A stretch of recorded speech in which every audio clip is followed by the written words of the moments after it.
thousands of years, we utilize natural materials to shelter us from the weather. And I would like, in some ways, to get back to that. I think there's so much potential there. And that's really where the angle for our people to get into this is like, hey, how do we return back to a land-based relationship? And how do we bring that into our homes? That's Dallas Goldtooth, actor, activist, writer, comedian, educator. You've seen him on Reservation Dogs, you've laughed with him in the 1491s, and next month you can see him in person at the 13th Annual International Hemp Building Symposium, October 3rd through the 5th at the Lower Sioux Indian Community in Minnesota. As for Dallas, this one's close to home. He's a member of the Dakota and Dene Nations and part of the Lower Sioux Indian Community that's hosting this event. This is the first time the International Hemp Building Symposium has ever been held in North America.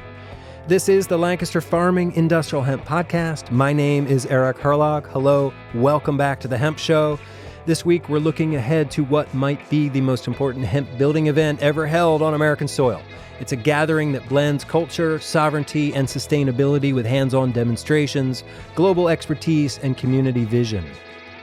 First up, we'll hear from Danny Desjarlais, Hemp Project Manager for the Lower Sioux. You know Danny, he's been on the show a bunch before.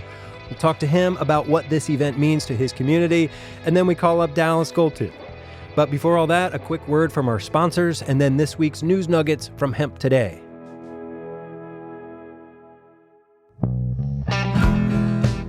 This episode is brought to you by Americhanvre, leaders in hempcrete construction across the United States. And right now, Americhanvre is proud to support the 13th Annual International Hemp Building Symposium, October 3rd through the 5th at the Lower Sioux Indian Community in Minnesota. As we've heard, this is the first time this global event has come to U.S. soil, and it's your chance to connect with the world's top hemp builders, see live demos, and learn how hemp can shape a sustainable future. Sponsorships are still available, so join Cameron McIntosh and Americhanvre in supporting this historic gathering. Learn more and get your tickets today at internationalhempbuilding.org. The show was also made possible with support from Forever Green, distributors of the KP4 hemp cutter. The KP4 hemp cutter introducing a revolution in hemp harvesting, setting a new standard for harvesting quality, speed, and efficiency. The KP4 prepares hemp for ideal retting and easy on-field tedding, raking, and baling. It's easy to maintain and designed to withstand the punishments of hemp harvesting. The KP4 hemp cutter, available only at hempcutter.com.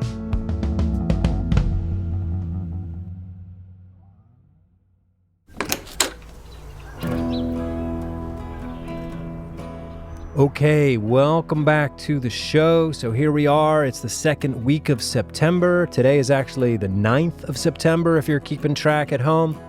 I have a handful of news nuggets for you from Hemp Today. Check them out at hemptoday.net, your source for global news. This first story comes to us from Australia. Tasmania-based X-Hemp has closed a $2.2 million seed round, bringing on the Sydney-based Dane Hill Group as a strategic investor. Dane Hill now holds a 25% stake, while founder Andy Lucas keeps majority control. X-Hemp says the capital will help scale processing of hemp straw into hurd for hempcrete, expand R&D, and grow its all-female team. So, all right, well, congratulations to Andy Lucas and the team down there. And hey, if you're listening, Andy, I would love to talk to you about what's happening down under. Next story comes to us from the United States. And file this one under No Duh. A new survey out of UC San Diego finds that Delta-8 THC use is most common in states that ban marijuana and leave hemp-derived intoxicants unregulated. Yeah, no duh. Lead author Eric Lees says it's a case of unintended consequences. When people can't access legal cannabis, they turn to alternatives that are less studied and poorly regulated. The paper calls for clear national standards as Congress debates Farm Bill changes. Yeah, no duh. And finally, this one is not from Hemp Today. I just sort of found it blowing in the wind out there on the internet. It's from Cannabis Science and Technology. It says that researchers have found compounds in industrial hemp roots that show cytotoxic effects on cancer cells. particularly in pediatric cancer lines. The compound Data Hall A showed the strongest results. It's the first time these root-derived molecules have demonstrated anti-proliferative activity, and the team says further research could open new doors in pharmaceutical development. There you go. Even the roots have promise. All right, so that's the news nuggets for this week, the second week of September 2025. We'll put the lid back on the mason jar, and we'll put the jar of news nugs back up on the shelf for another time. And let's get this show started, shall we?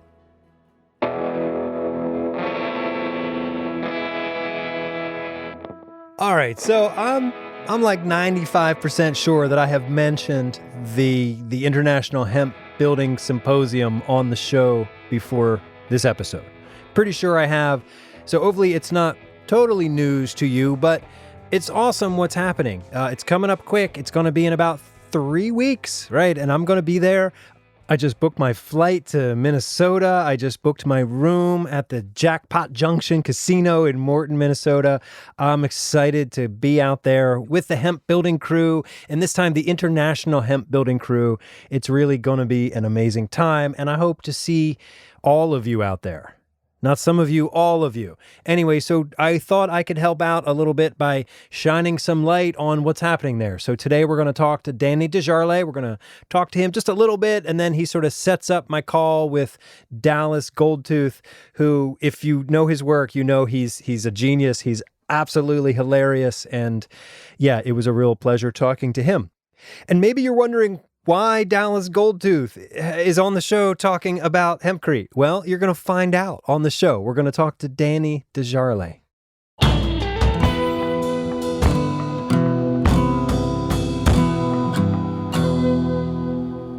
All right, joining me now is Danny Desjarlais, Industrial Hemp Construction Project Manager with the Lower Sioux Indian Community in Minnesota.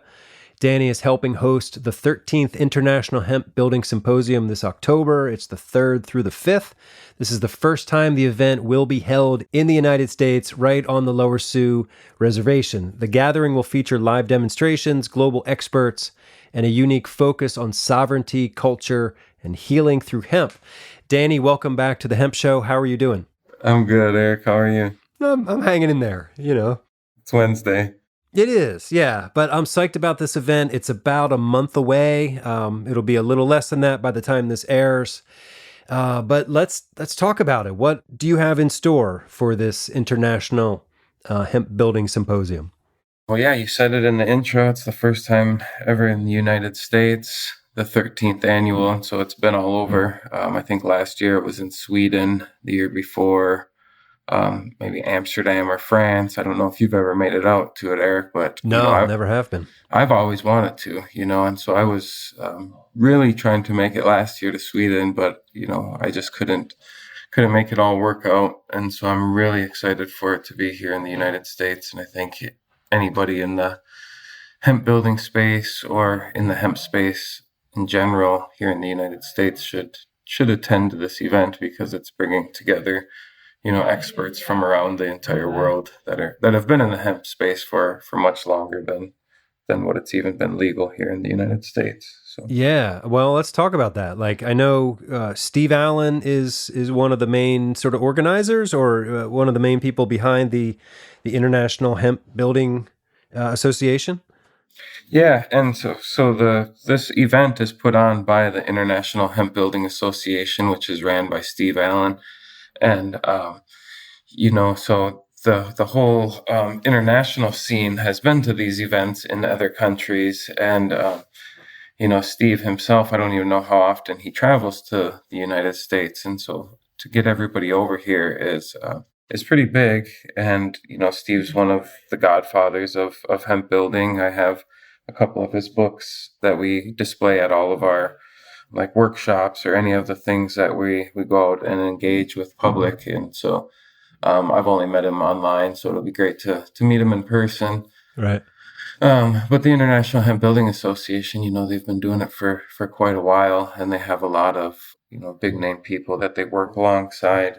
And I think a lot of the people that are coming over to speak have either been to prior events with the International Hemp Building Association, or I've presented at bigger things like this. And so I'm really excited, especially for like the processing side of things, because it's not just the building. It is the International Hemp Building Association, but there is, some big name processors that are coming over. Because you can't build anything if the hemp's not processed, right? So it's part of the whole supply chain. Exactly.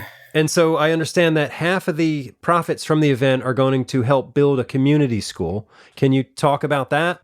It's a school that we already have here in the community that takes the kids from birth to age 5 or 6 and teaches them Dakota language as their first language.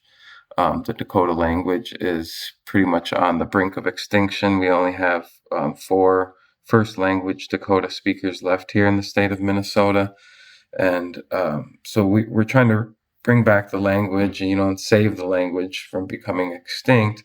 And so we already have this school, but it's in one of the former wings of the casino. And the school has been so successful over the past few years that we've had, investment groups and stuff come on board to build us a new school, And so the lady that's in charge of the school, Vanessa Good Thunder, she is aware of hempcrete and natural building materials and healthier building materials. And so she wants to build this school using hempcrete, but also using other healthy materials, all of the finishes and furnishings. She wants, more natural, healthier, indoor environment for these kids to grow up in and to also learn their language. And so it's a really powerful project and a really meaningful project, not just with the language, but with trying to give these kids a better environment to go to school in, because right now the buildings that we're in are just all toxic materials. And so the half of these proceeds are going to go to building this school. And so we also have a silent and live auction that's planned for throughout the event. The silent auction will be going, but then on the Saturday night of the event, we're going to have a live auction with different things. There's already been like a star quilt that has been donated for one of the items. Cameron has agreed to donate one of his Easy trainings, which is like a $1,500, like a $1,500 value, will be getting auctioned off. So there'll be all kinds of things getting auctioned off there. Are you looking for more things to auction off? Like if listeners want to get involved, can they make a donation for something? Yes, absolutely. We do have a call to action for donation items. Excellent. And then even just for donations, if you want to donate to the school project or to the event, or if you want to sponsor the event and come out and have a booth and promote your whatever your product is or your company or what have you, I guess, So lots of opportunities for visibility and involvement. Yeah, and so we even have a call for artists that will be able to sell their products there. We have a lot of indigenous artists that do, beadwork and stuff like that, quill work and beadwork and that stuff. All right. Well, I am looking forward to coming out there. I'll be there. I'll try to come in a day or two early. Maybe stay a day or two late. Maybe I'll just move to Minnesota.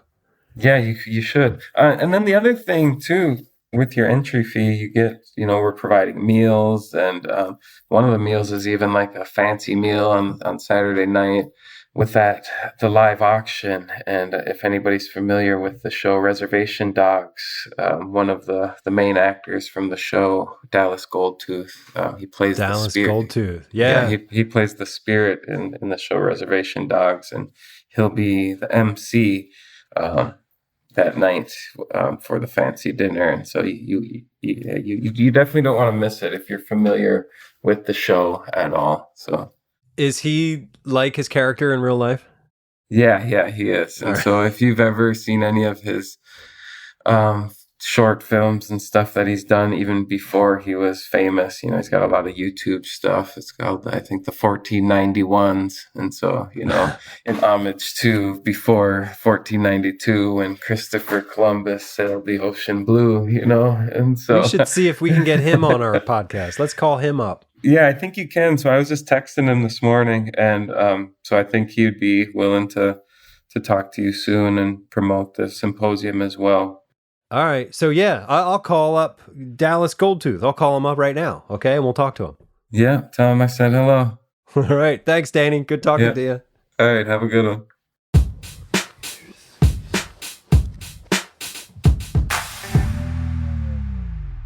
Okay, so today I'm honored to welcome Dallas Goldtooth, a Dakota and Diné actor, comedian, writer, and environmental justice advocate.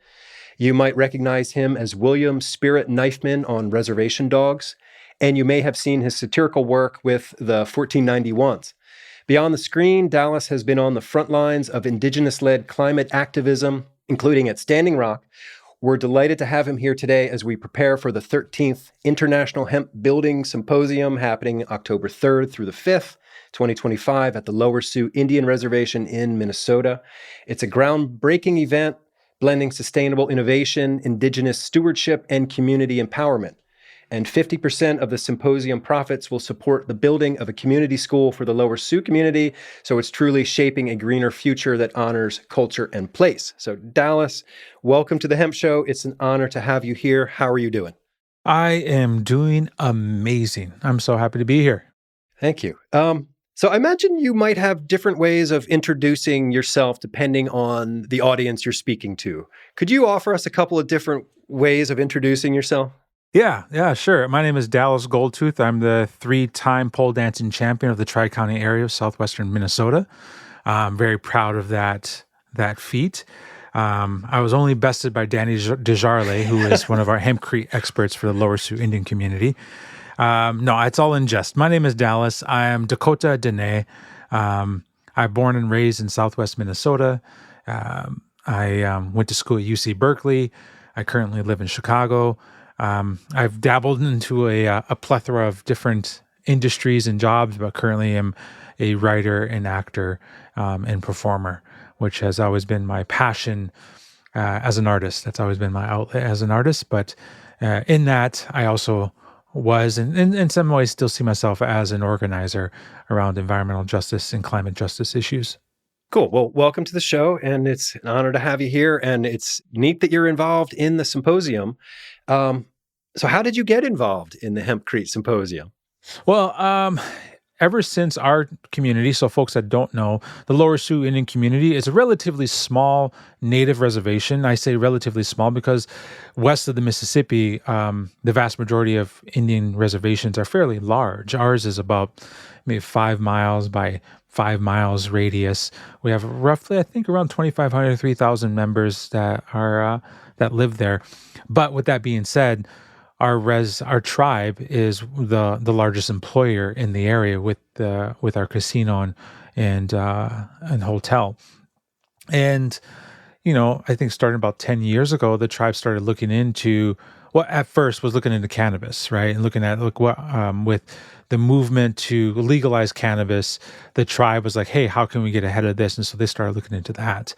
And that naturally transitioned to what other uses could be made of hemp production in general? What are the industrial usages of hemp?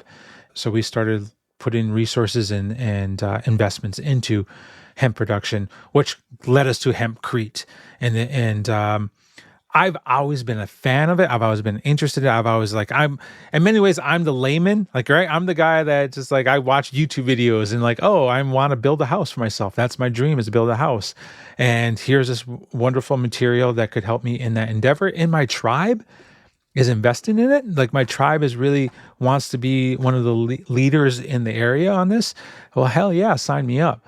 Yeah. And so I know a number of the builders in our community who are basically leading the hempcrete production and advocating for the usage of hempcrete.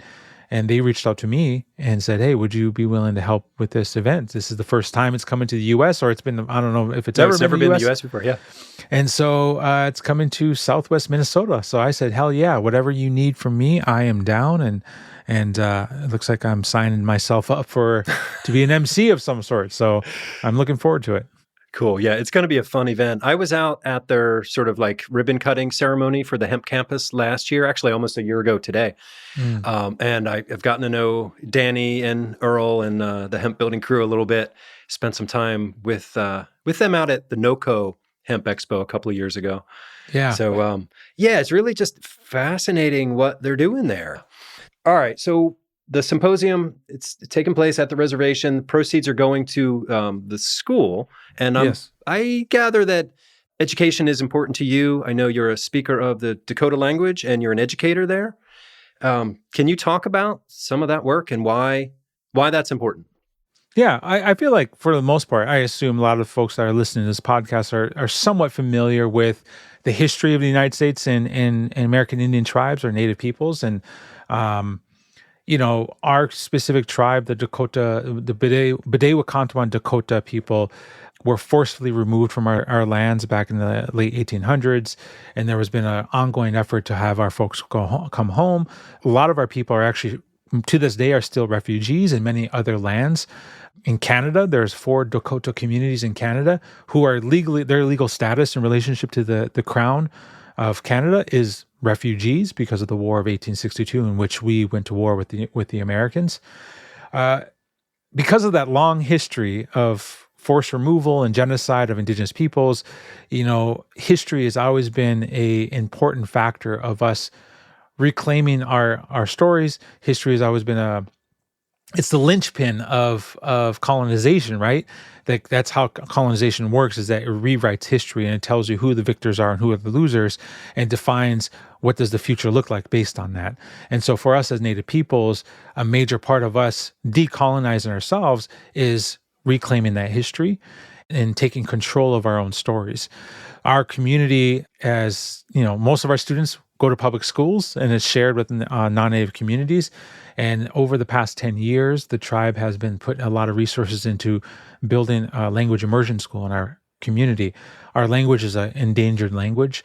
Our specific dialect, there's only 6 to 7 fluent speakers left, who are all above the age of 60. And so there's a lot of effort to going into not only building a school for ourselves, but really a language immersion school in which we can revitalize our language and teach young ones that critical aspect of our culture. And so this fundraiser or the symposium, as you said, the proceeds are going to be going to that effort. And there's a lot of conversation about, I have plans to build the school, and I know I've talked to a lot of the folks, the advocates, the Hemp Creek folks on my community. The hope is we build that school using hemp as a primary resource. Yeah, it's incredible. Last year when I went to the Lower Sioux Indian Community, I did not know too much about the history. Mm-hmm. I had read about the War of 1862, but Danny took us on a tour. First, we went to the Intergenerational Incubation Center. Yes, right? Yes.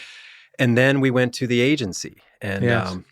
And we watched the films, and it's just been an honor to be given kind of like a front row seat here to what you all are doing there. And it's been sort of serendipitous for me, and also I feel a little providential. So I don't know. It's yeah. Well, I'm excited that you came. I'm excited that other folks are coming. And the way I see it is, like, again, I was for many years an organizer for climate justice movement. And within the climate justice movement, there's a narrative that we'd like to lead with. And that is that the solutions to the world's problems are being developed and are being led by those who carry the brunt of those problems, right? The solutions come from those on the front lines of the climate crisis. The same thing goes, climate justice is more than just environmental conservation and protecting the environment. It's about building sustainable economies. It's about building homes for everybody, that everyone has a right to a home. Everyone has a right to clean water. And it's really talking about building a system that is for the benefit of all, rather than a system that benefits the few at the detriment of all. And I think it says a lot that Lower Sioux, our community, is leading the way in the region. We're prime agricultural territory. You've been there, right? We're surrounded by hundreds and hundreds of miles of corn and sugar beets. We're like one of the sugar beets capital of the world. And so it's no stranger to agriculture. But it has been amazing to learn in this journey, teaching myself and also learning from a lot of folks about the history of hemp production itself, of how it's just this forgotten industry of sorts. And now all we're doing is monocrop farming. And it's really, I think there's so much potential. And I'm really proud of our community for leading that way to basically not only provide a path for ourselves as a community, but also teach farmers and other folks in the area, like, hey, there's this whole other pathway that we could be developing that is more in line with the world that we want to see. Yeah, and the Lower Sioux become an example not just for other tribes, but for communities around the world, right? Because here's this circular economy that you're building. The seed to sovereignty is such an amazing concept. I think of, in specific, in the context of hempcrete,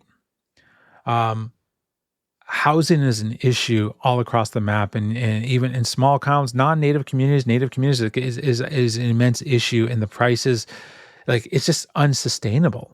So there's an opportunity for us to re-examine that and see, okay, how can we localize the production in all sectors? I think is really exciting for me. Yeah. So at Standing Rock and beyond, you've stood at the intersection of cultural defense and environmental stewardship. How might the principles behind hemp-based construction fit into indigenous models of climate resilience and sovereignty? Well, one is, again, and if this may be enticing to folks who listen to this, or is like, I'm not an expert in this, right? Like I'm just a regular common man that dreams about building a home for myself and for my family, who dreams about our community investing in building homes for themselves. But hemp is it's an old idea. It's not new. It is like thousands and thousands of years old. And it's a way of building and utilizing a resource that's renewable, sustainable, that is not only absorbs carbon dioxide.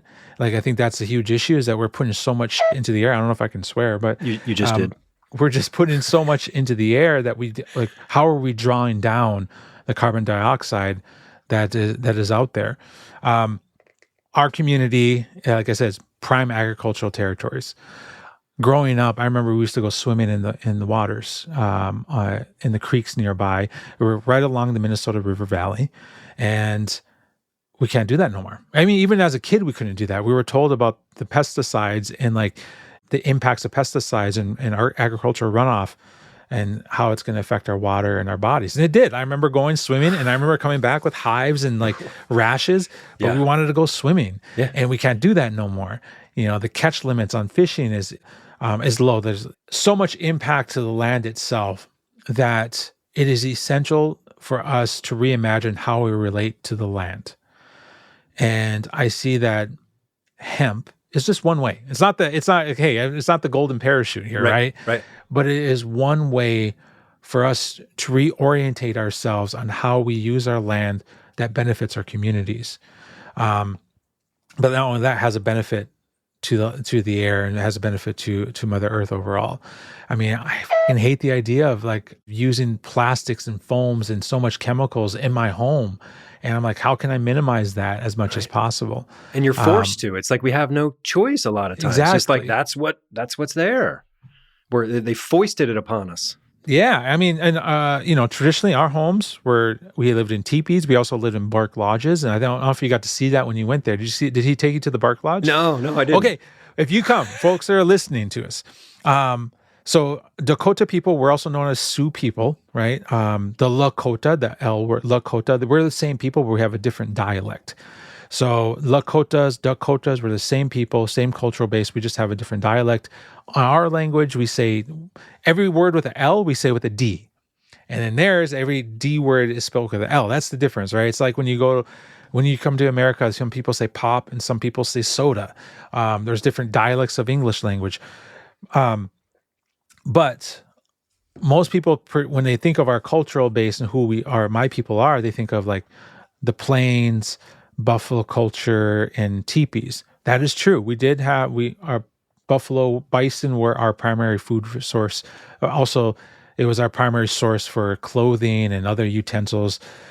But we also were woodland peoples. And so half of the year we were semi-nomadic. Half of the year we lived in bark lodges. And so there were square structures primarily used out of elm bark, and multi-generational housing structures that we lived in large villages, and they could hold up to 5 or 6 different families all living in one space. To be absolutely honest, we lost that tradition through colonization. Like the building and the knowledge of building them disappeared, but we brought it back. And the first bark lodge in our community was constructed about 3 or 4 years ago. And the previous one was like 100 years prior to that.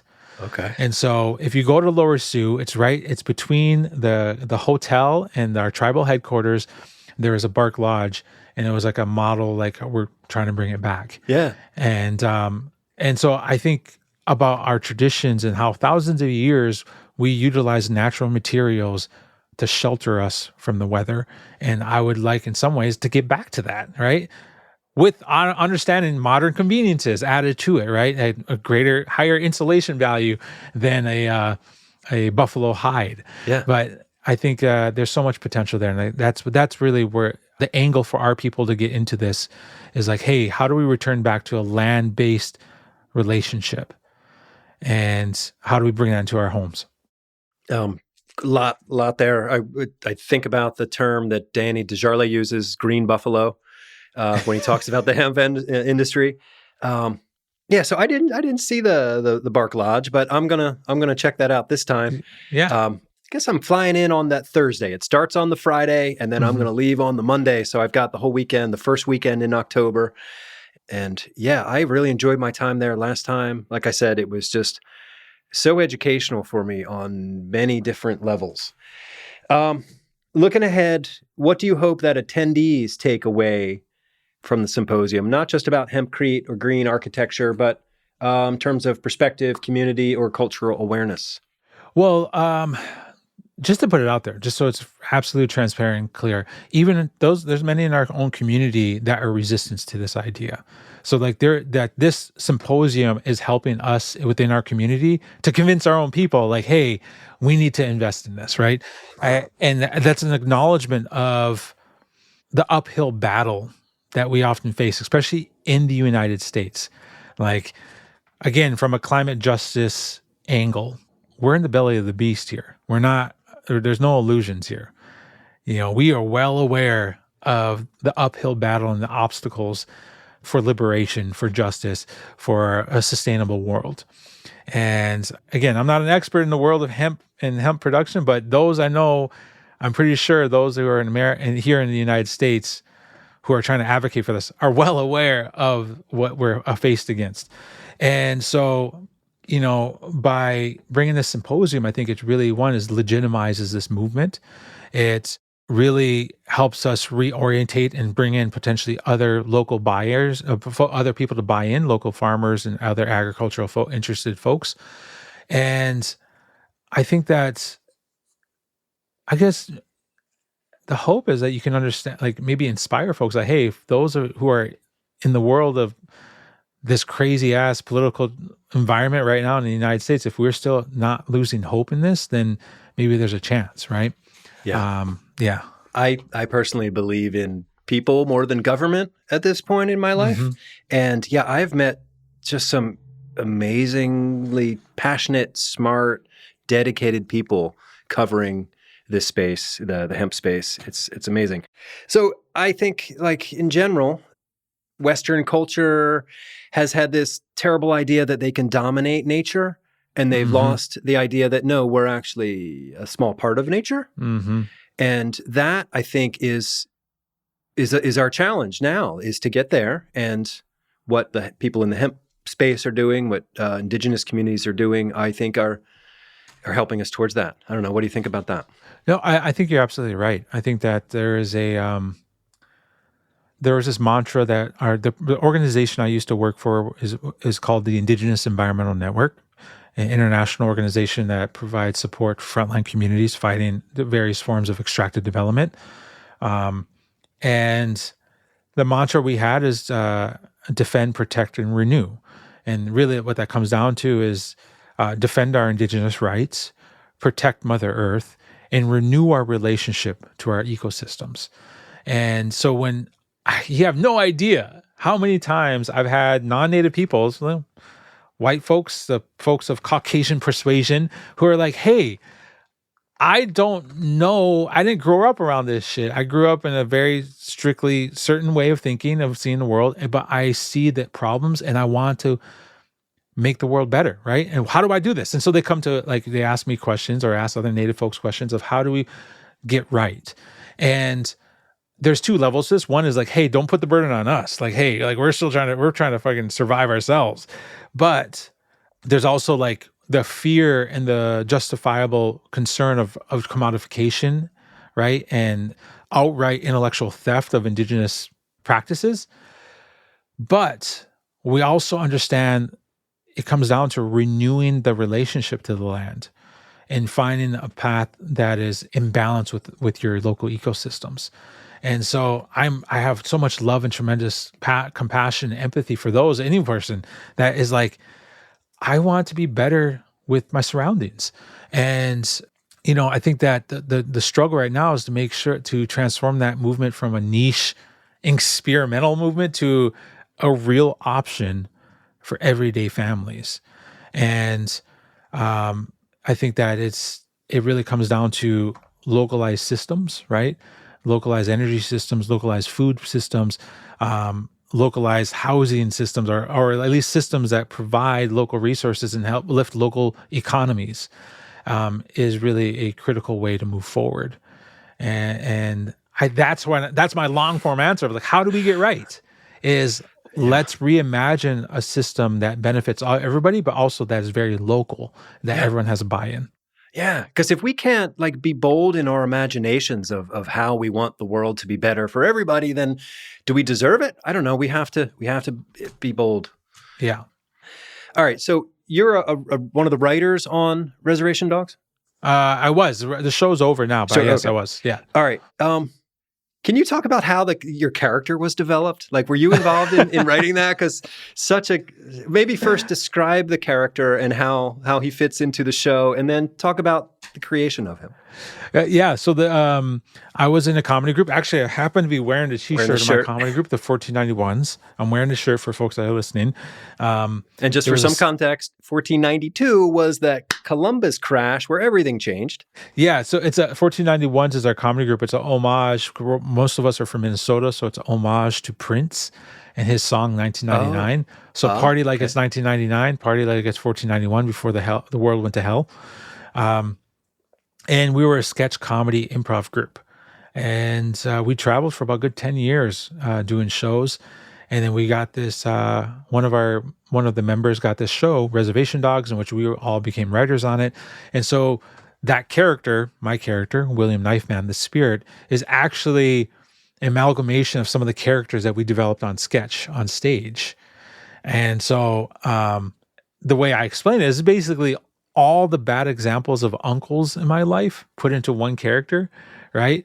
There's like the boisterous, over-the-top uncle who thinks he knows everything, who gives unsolicited advice about hunting, even though he's never been hunting himself, kind of guy. That is that character, and it was a pleasure to do it because I think really it's my own way of kind of processing what it means to be a Native man and channeling that into this like outrageous character who is dead and is trying to provide guidance to this human kid. And only the human kid can see him, right? Yeah, only him. He can see him. So giving him as much advice as possible without being over the top. And would you say his advice is good, or is it helpful? I think it depends. It depends on where you see it. So I think really the purpose of that character was to encourage the main character, whose name was Bear, to really have a question: what does it mean to be a man? Right? Mm-hmm. To challenge the preconceptions of manhood, and have it do it in a fun way. So I think that was the purpose, and I think I like to believe it succeeded. At least deliver that message to those that watch. It's working. So good. Oh, wow. Well, Dallas Goldtooth, thank you so much for your time today. Is there anything else you'd like to share with us, either about your work or the upcoming Hemp Symposium? No, I'll say is Lower Sioux is about 2 hours southwest of Minneapolis. It's a beautiful drive. You leave the tree line of the eastern woodlands, and you start passing into the prairies. So you travel into the prairies lands. I like to imagine on that journey. It makes me so angry, but also like I also find the beauty of like in that journey of imagining what it looked like before, of this expansive prairie land. And our home borders the Minnesota River Valley, which was originally a massive glacier outlet. So it's this wide, like 4-mile wide, 5-mile wide river basin. The rocks there, I'm proud. I'm like doing a local tourism here. Yeah, totally. The granite outcroppings in that region are some of the oldest exposed rock on the planet. And so if you go into the river valley, there's a lot of granite outcroppings all along the river valley. Beautiful land, beautiful territories, a small community, but we are looking forward to any and all who come our way. And also, I won't hold it against you, those that decided don't want to come to the U.S. right now. It makes sense. But if you do, thank you, helping us support us in the belly of the beast. Yeah. Amen to all of that. After that sort of tourism description there, I might actually add an extra day to my trip because I want to make sure I go see other things. Because last year I was only there for like 3 days, so I didn't actually get off the reservation. Yeah. So I want to I want to do some hiking, want to spend some time outside. If you can, the valley, there's not a lot of there are some trails. If you can, about an hour south of our res is a place called Jeffers Petroglyphs. Okay. And it's a state park, but it's exposed rock, beautiful old very old petroglyphs area. Nice little hike there. What I like about it, because of the rock outcroppings, it was never farmed, and so it's some natural old growth prairie there. Oh wow. Tall grass prairie, and so definitely go check it out if you can. The Jeffers Petroglyph. All right. So, and also I heard somewhere on the north side of the res, downriver, there was a Swedish community, and they built Swedish bathhouses, rock sweat houses along the river valley. Like dugouts? Dugouts, yeah. They're dug into the actual valley wall. Yeah. And there's these old saunas that they built. And I guess they're still there, but I don't know if there's any trails. But yeah, there's some folks have found them. Wow. Lot to see up there in Minnesota. And you mentioned Prince before. And I noticed in the airport, they've got this amazing like Prince gift shop. And you can buy purple socks. You can buy all kinds of Prince shirts, purple shirts, whatever. I'll also say this. Hold on. This is really good. I got to pull this up. Me and my wife, we live in Chicago, but when we fly through Minnesota, or whenever I fly through the airport, this is really, really, really random. But in the terminal, one of the terminals is this place called Angel Food Bakery Donut Bar. The best donuts. It's in the airport. So you're at the airport and you get out. There's a donut bar, and they have these maple bacon donuts that are fantastic. You're speaking my language. They are fantastic. So look it up. Say the name again. They're called, I think it's called, I'm looking it up right now, Angel Food Bakery and Donut Bar. All right. And check it out. And it's at the MSP, Minneapolis St. Paul It's Airport. in the main, I forgot which terminal lane, which one it is, but check it out. Find it. All right, Dallas, thank you so much. It is great to meet you. I look forward to meeting you in person in Minnesota. You'll be there at the event. So I'll be there. I'll see you guys later. Awesome. Thank you so much. All right, there you go. That's the show.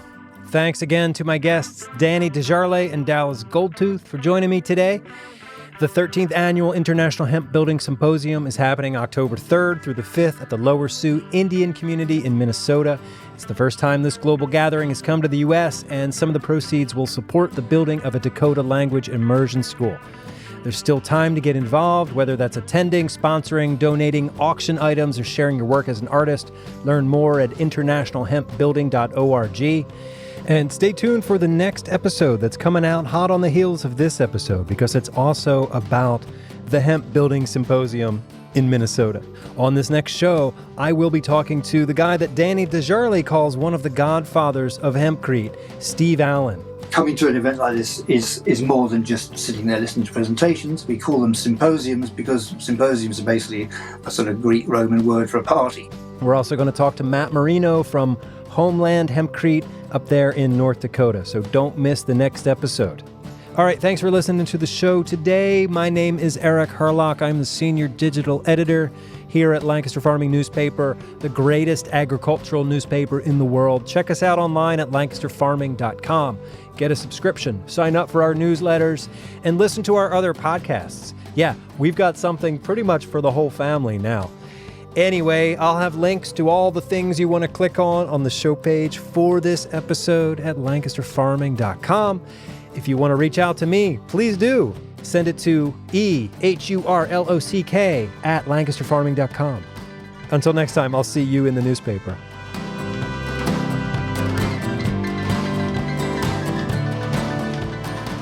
This episode of The Hemp Show was written, recorded, and produced by Eric Hurlock.